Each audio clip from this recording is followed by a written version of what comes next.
இயேசுவின் நாமத்தினால் இந்த சங்கீத தியான நிகழ்ச்சியை பார்க்கிற உங்கள் ஒவ்வொருவருக்கும் நான் வாழ்த்து சொல்கிறேன். இந்த நாளிலே 13வது சங்கீதத்தை குறித்து நாம் தியானிக்க இருக்கிறோம். ஆண்டவர் எனக்கும் நமக்கும் கற்றுத்தருவாராக. இருந்தவாறு கண்களை மூடி கர்த்தரை நோக்கி பார்ப்போம். எங்கள் அன்பின் பிதாவே, உமக்கு ஸ்தோத்திரம். உடைய தூய ஆவியானவரால் எழுதப்பட்ட இந்த வேத வசனங்களை உடைய பரிசுத்த ஆவியானவருடைய துணையோடு ஆண்டவரே நாங்கள் புரிந்து கொள்ள கர்த்தர் எங்களுக்கு உதவி செய்ய வேண்டும் என்று நாங்கள் மன்றாடுகிறோம். சாமி, ஆண்டவர் எங்களோட பேசுங்க. தகப்பனே, ஸ்தோத்திரம் செலுத்துகிறோம். உடைய வார்த்தைகளினால் வருகிற ஆசீர்வாதத்தை நாங்கள் பெற்றுக்கொள்ள கர்த்தர் உதவி செய்யுங்க. என்னுடைய நாவையும் கேட்கிற ஒவ்வொருடைய சிந்தனைகளையும் ஆண்டவர் ஆளுகை செய்யுங்க. எம்மாவூருக்கு போன சீஷரோடு நீர் உடைய வேத வசனங்களை விளக்கி காட்டின போது அவருடைய உள்ளம் கொழுந்து விட்டு எரிந்தது போல எங்களுடைய உள்ளமும் உடைய வார்த்தையினால் அனலூட்டப்பட அருள் தாங்க. இயேசுவின் மூலம் கேட்கிறோம் பிதாவே, ஆமீன். கிறிஸ்துவுக்குள் அன்பானவர்களே, இந்த 13வது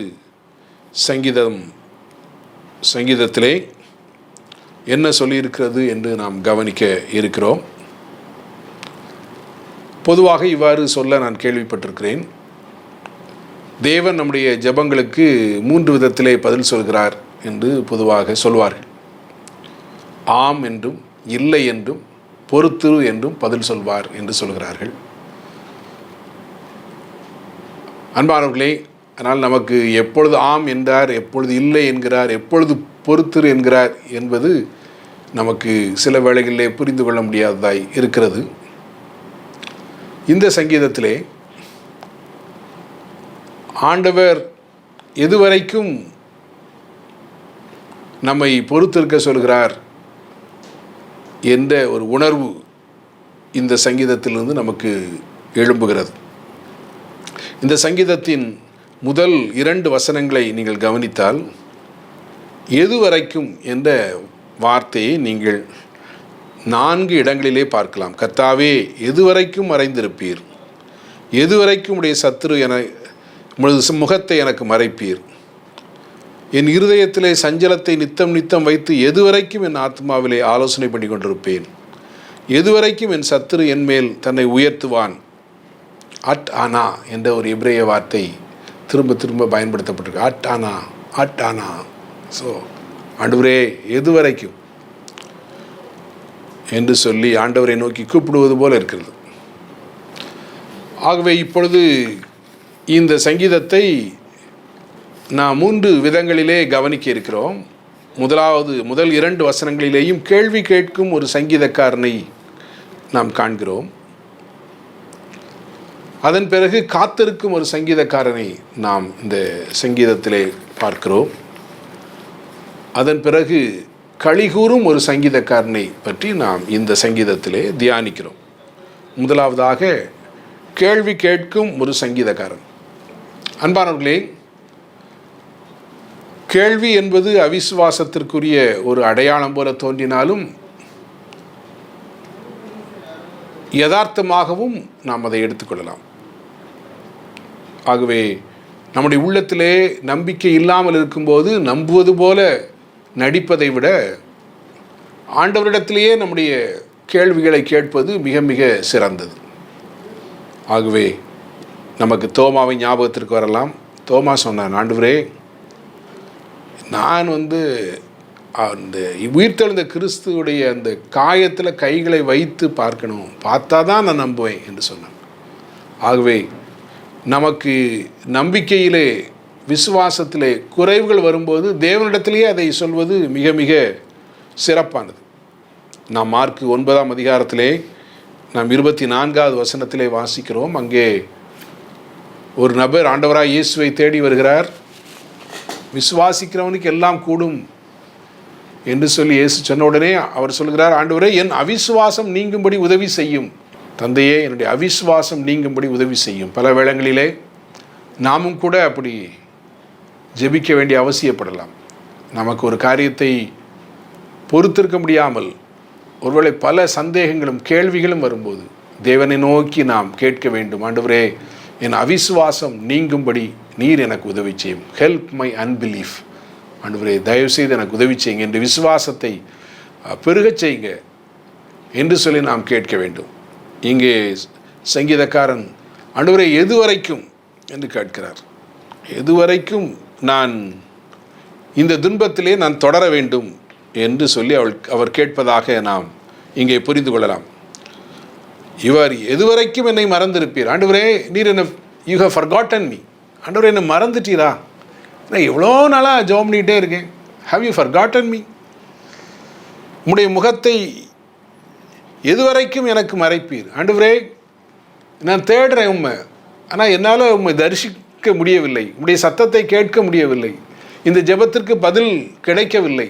ஏன் கிடைக்கவில்லை என்பதும் தெரியவில்லை. அன்பானவர்கள், இவ்வாறு சொல்லலாம். ஒரு அருமையான தாய்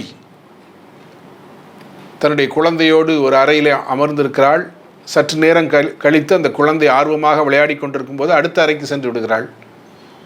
அந்த குழந்தை திடீரென்று தன்னுடைய விளையாட்டிலிருந்து கலைந்து தன்னுடைய தாயை தேட ஆரம்பிக்கிறது. அது நினைத்தது போல் அருகில் இல்லை என்று சொன்ன உடனே அழ ஆரம்பிக்கிறது. அம்மா அம்மா அம்மா என்று சொல்லி. எங்கே போய்விட்டாய்? பக்கத்தில் தானே இருந்தா, எங்கே போயிட்டா? அன்பானவர்களே, இதே போல் நம்முடைய அருகிலே இருக்கிற ஆண்டவர் சில வேளைகளிலே நம்முடைய ஜெபத்திற்கு பதில் வர தாமதிக்கும் போது, நாம் சில துன்பமான நேரங்களிலே தேவனே எனக்கு உதவி செய்யும் என்று அவரை நோக்கி கதறும் போது, அவருடைய சத்தத்தை நாம் கேட்க முடியாமல் போகும்போது, அவருடைய வழிநடத்தலை நாம் பார்க்க முடியாமல் போகும்போது, ஆண்டவரே எதுவரைக்கும் நீர் மறைந்திருப்பீர்? எதுவரைக்கும் நீர் என்னை மறந்திருப்பீர் என்று அது கேட்க தோன்றுகிறது. அன்பானவர்களே, ஆகவே சங்கீதக்காரன் 74ஆம் சங்கீதத்திலே நாம் பார்த்தால் கூட 74ஆம் சங்கீதத்தில் எப்படி இஸ்ரவேல் மக்கள் தங்கள் தேசத்தை எல்லாம் இழந்து, தங்களுடைய ஆலயத்தை இழந்து மிகுந்த வேதனையோடு இருந்தபோது அவர்கள் எப்படி ஆண்டவரை நோக்கி கூப்பிட்டார்கள் என்று சொல்லி இங்கே சொல்லப்படும். தேவனே எதுவரைக்கும் சத்துரு நிந்திப்பான்? பகைவன் உமது நாமத்தை எப்பொழுதும் தூஷிப்பானோ? எப்பொழுதும் இப்படி தான் இருக்கணுமா? ஏனென்றால் அந்த தேவாலயம் உடைக்கப்பட்டிருக்கிறது.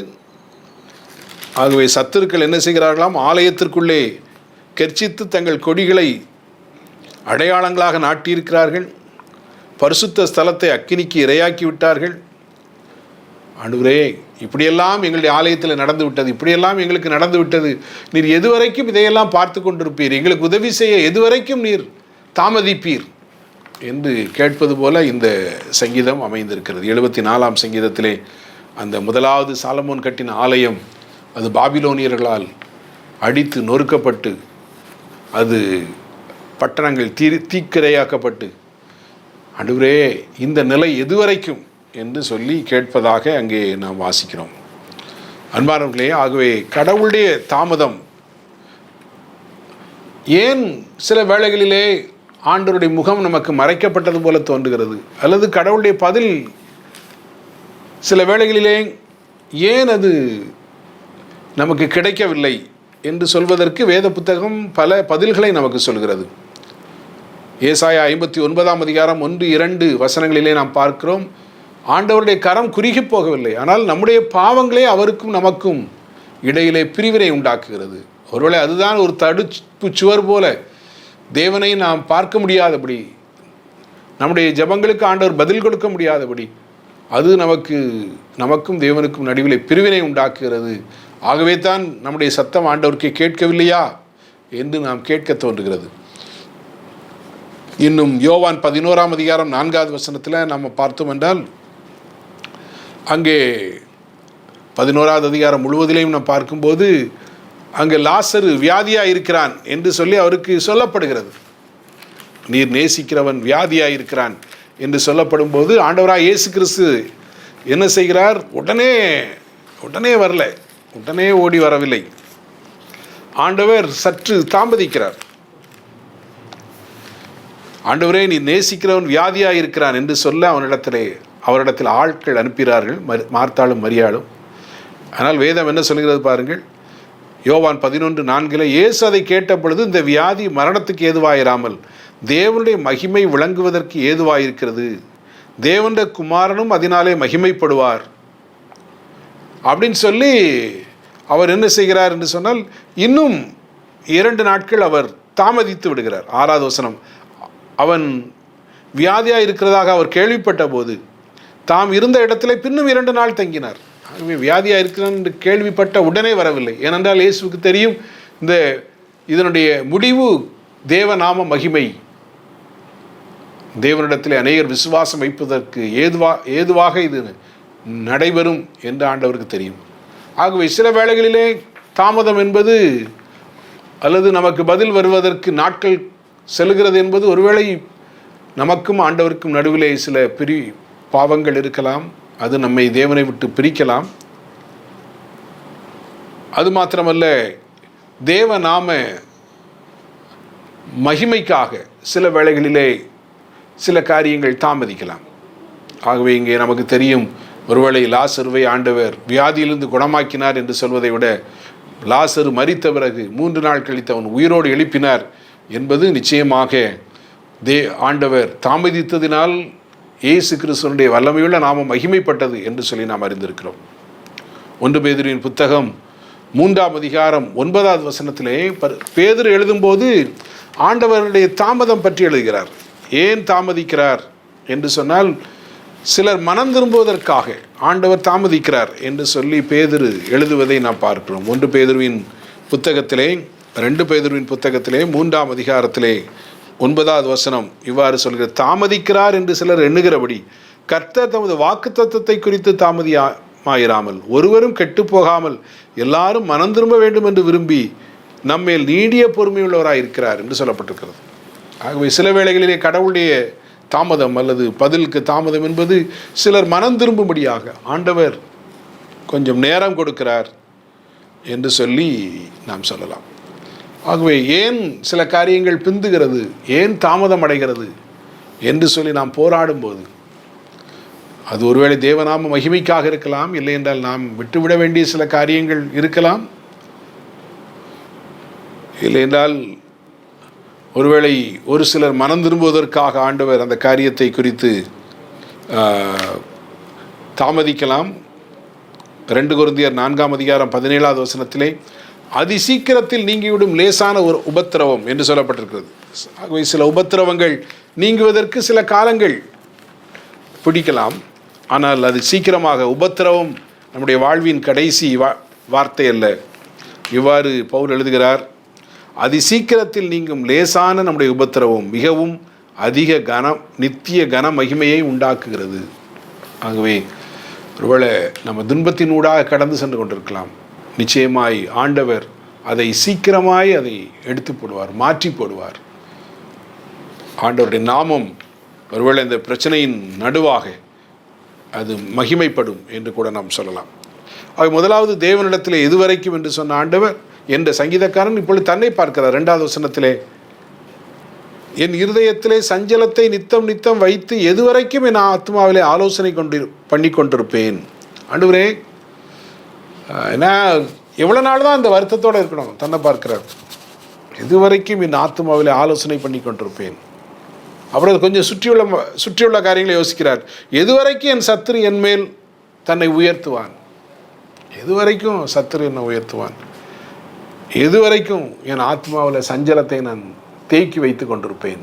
ஆண்டவரே சீக்கிரமாக இறங்கும் என்று சொல்லி தேவனை நோக்கி கதறுவது போல இந்த பகுதி அமைந்திருக்கிறது. அன்பானவர்களே, ஒருவேளை நீங்களும் உங்களுடைய வாழ்க்கையிலே ஆண்டவரே எதுவரைக்கும் இந்த துன்பத்தை நான் தாங்க வேண்டும், எதுவரைக்கும் இந்த பதில் கிடைப்பதற்கு நான் பொறுத்திருக்க வேண்டும், எனக்கு தெரியவில்லையே, ஆண்டவரே எனக்கு இறங்கும், இந்த காலத்தை கடந்து செல்வதற்கு தேவையான உம்முடைய பலன் தாரும், ஆண்டவரே உம்முடைய சமாதானத்தை தாரும், உம்முடைய பரிசுத்த ஆவியினால் உண்டாகும் சந்தோஷத்தை தாரும் என்று சொல்லி கர்த்தரை நோக்கி நாம் காத்திருப்போம். நிச்சயமாக உங்கள் காத்திருக்குதல் வீணாகாது, உங்கள் ஜெபம் வீணாகாது, நீங்கள் பொறுத்திருப்பது வீணாகாது. நிச்சயமாய் ஆண்டவர் ஏற்ற பதிலை சரியான காலத்தில் நீங்கள் வேண்டுவதற்கும் நினைப்பதற்கு அதிகமாக உங்களுடைய வாழ்க்கையிலே கட்டளையிடுவார். இரட்டிப்பான ஆசீர்வாதத்தை ஆண்டவர் தருவார்.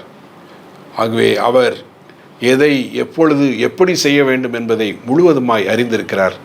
எதுவரைக்கும் என்று இந்த முதல் 2 வசனங்களிலேயும் கொடுக்கப்பட்ட வார்த்தைகள் ஆண்டவர் எதுவரைக்கும் தாமதிக்கிறார் என்ற நம்முடைய கேள்வி போல இந்த பகுதி இருக்கிறது. அடுத்தபடியாக 3ஆம் 4ஆம் வசனத்திலே நாம் பார்த்தால் காத்திருக்கும் சங்கீதக்காரன் என்று சொல்லி அதை நாம் கவனிக்கலாம்.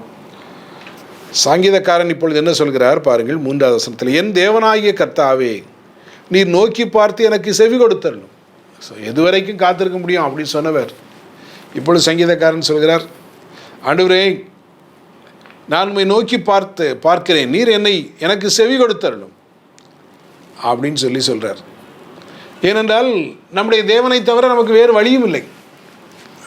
பல வேளைகளிலே எதுவரைக்கும் நம்ம கேட்டாலும் இவரை விட்டு எங்கே போக முடியும் அன்பானவர்களே. ஆகவே நம்முடைய தேவனை தவிர பல வேளைகளிலே, ஒருவேளை எல்லா வேளையிலேயும் வேறு வழியே இல்லை அவரை நோக்கி கூப்பிடுவதை விட. ஆகவே தான் சங்கீதக்காரனோடு சேர்ந்து நாம் சொல்லலாம். 73ஆம் சங்கீதத்திலே சங்கீதக்காரன் இவ்வாறு சொல்வதை நாம் பார்க்கிறோம். 73ஆம் சங்கீதம் 25வது வசனத்திலே, பரலோகத்தில் உம்மை அல்லாமல் எனக்கு யாருண்டு, பூலோகத்தில் உம்மை தவிர எனக்கு வேறே விருப்பம் இல்லை. ஆண்டவரே, நான் எதுவரைக்கும் கேட்குறேன், ஆனால் நான் எங்கே போக முடியும்? எவ்வளவு தாமதித்தாலும், எவ்வளவு பிந்தி நீர் பதில் கொடுத்தாலும், ஒருவேளை நான் நினைப்பதற்கு வித்தியாசமான காரியங்கள் நடந்தாலும் நான் எங்கே போவேன்? யாரிடத்தில் போவோம் ஆண்டவரே? நித்திய ஜீவ வசனங்கள் உம்மிடத்தில் உண்டே என்று அங்கே பேதுரு சொன்னது போல, ஆண்டவரே, நாங்கள் யார்கிட்ட போக முடியும்? ஆண்டவரே, உம்மை நோக்கி கூப்பிடுகிறோம். ஒருவேளை பிந்தெல்லாம், ஒருவேளை வித்தியாசமாகலாம், whatever it may be, உம்மை தவிர எனக்கு வேறே விருப்பம் இல்லை சங்கீதக்காரன் சொல்கிறார். 73ஆம் சங்கீதம் 25வது வசனத்தில், பரலோகத்தில் உம்மை இல்லாமல் எனக்கு யார் உண்டு, பூலோகத்திலே உம்மை தவிர எனக்கு வேறே விருப்பம் இல்லை என்று சொல்கிறார். அன்பானவர்களே, அடுத்த வசனம் இவ்வாறு சொல்கிறது, என் தேவனாகிய கர்த்தாவே, நீர் நோக்கி பார்த்து எனக்கு செவி கொடுத்தருளும். நான் மரண நித்திரை அடையாதபடி என் கண்களை தெளிவாக்கும். மரண நித்திரை என்பது, ஆண்டவரே, நான் இப்படியே கேள்விகளோடு அப்படியே நான் மரணித்து விடக்கூடாது ஆண்டவரே என்று சொல்லி ஜெபிப்பது போல அமைந்திருக்கிறது.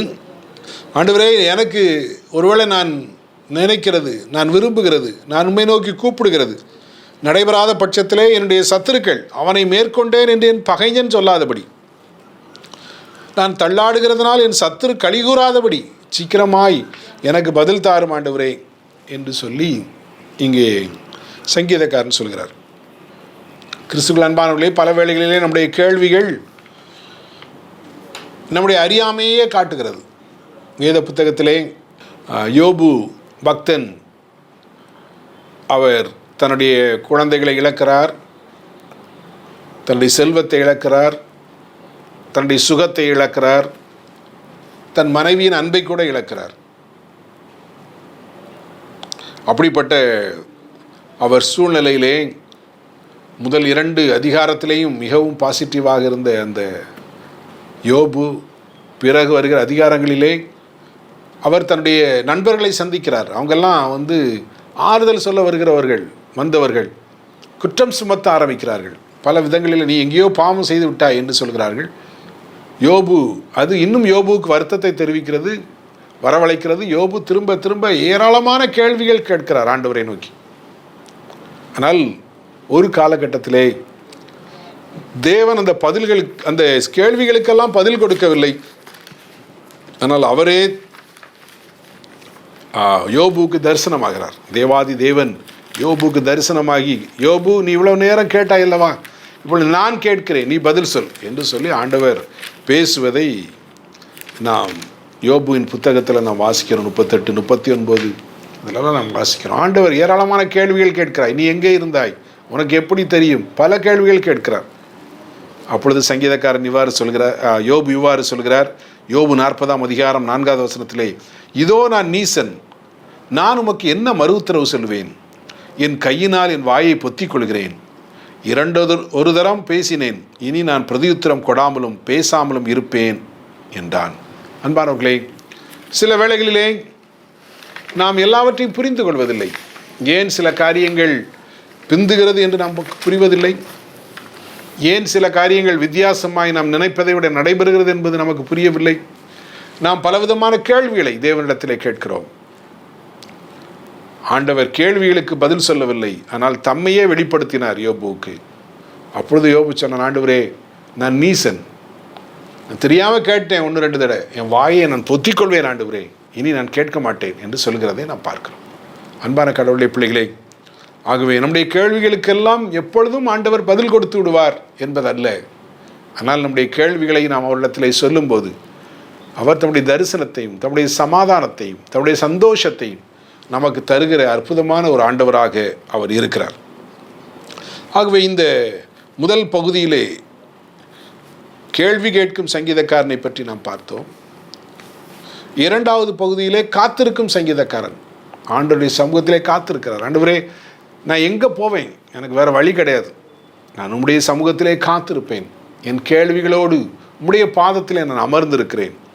ஆண்டவரே, எனக்கு உத்தரவு சொல்லும், நான் உம்மை தரிசிக்கட்டும், உம்முடைய பிரசன்னத்தினால் வருகிற அந்த மன நிறைவை எனக்கு நீ தாரும், உம்மை எனக்கு வெளிப்படுத்தும், இந்த பிரச்சனையின் வழியாக, இந்த துன்பத்தின் வழியாக உம்மை நான் எப்படி புரிந்து கொள்வது, உம்மை எனக்கு வெளிப்படுத்தும் ஆண்டவரே என்று ஜெபிக்கும்படி நாம் அழைக்கப்படுகிறோம். கடைசியாக இந்த சங்கீதம் கடைசி 2 வசனங்களை நாம் பார்க்கும்போது களிகூறும் சங்கீதக்காரனை நாம் பார்க்கிறோம். சங்கீதக்காரன் களிகூறுகிறார், மகிழ்ச்சி அடைகிறதாக பார்க்கிறோம். 4வது வசனத்தில் முடிக்கும்போது அவர் இப்படி சொல்கிறார், என் சத்துரு களிகூறாதபடிக்கு இப்படி செய்தருளும் என்று சொன்ன சங்கீதக்காரன் 5வது வசனத்தில், நான் உடைய கிருபையின் மேல் நம்பிக்கையாயிருக்கிறேன், உடைய ரட்சிப்பினால் என் இருதயம் களிகூறும் என்று சொல்கிறார்.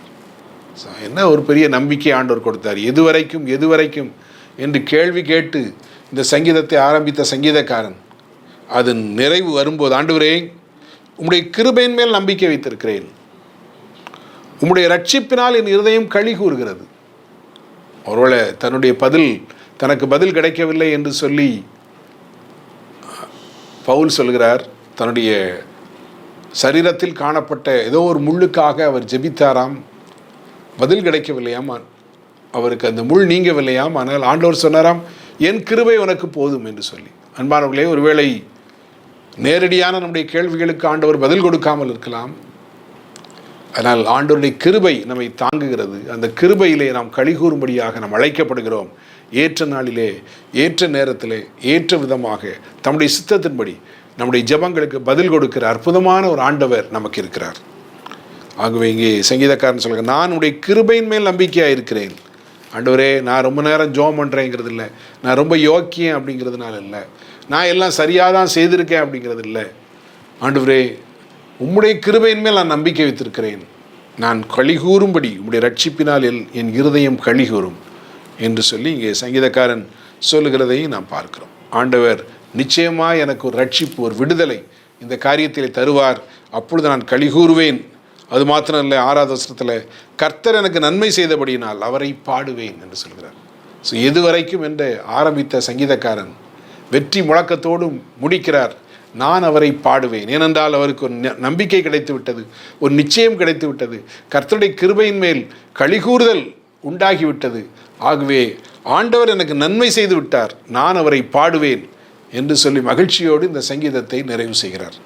அன்பான ஆண்டவருடைய பிள்ளைகளே, நாமும் நம்முடைய வாழ்க்கையில் எதுவரைக்கும் ஆண்டவரே, எதுவரைக்கும் எனக்கு இந்த துன்பம், எதுவரைக்கும் நான் காத்திருக்கணும், எதுவரைக்கும் ஆண்டவரே இந்த ஜெபத்திற்கு பதில் கிடைக்காமல் இருக்கும், ஆண்டவரே நீர் என் ஜெபத்தை கேட்கிறதா இல்லையா, நீர் மறைந்திருக்கிறீர், ஆண்டவரே எனக்கு உதவி செய்யுங்க, நான் எவ்வளோ நாளைக்கு இந்த மனசில் போட்டு கஷ்டப்படணும், ஆண்டவரே என்னுடைய நிலையை பார்க்கிற மக்கள், என்னை விரும்பாதவர்கள் எவ்வளவு நாள் சந்தோஷப்படுவாங்க இதெல்லாம் பார்த்து, ஆண்டவரே எங்களுக்கு இறங்க ஆண்டவரே என்று சொல்லி ஆண்டவரை நோக்கி நாம் கூப்பிடலாம்.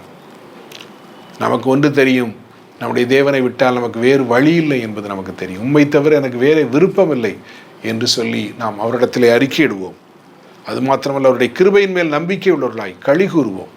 ஆண்டவர் சீக்கிரமாய் நன்மை செய்வார், அவர் நன்மை செய்தபடியினால் பாடுவேன் என்று சொல்லி ஆண்டவரை துதித்து கொண்டே இருப்போம். ஆண்டவர் செய்ய போகிற நன்மையான காரியங்களை எண்ணி எண்ணி ஆண்டவருக்கு ஸ்தோத்திரம் செலுத்துவோம், அவரை பாடி மகிழுவோம். இவ்வாறு நான் வாசித்திருக்கிறேன்.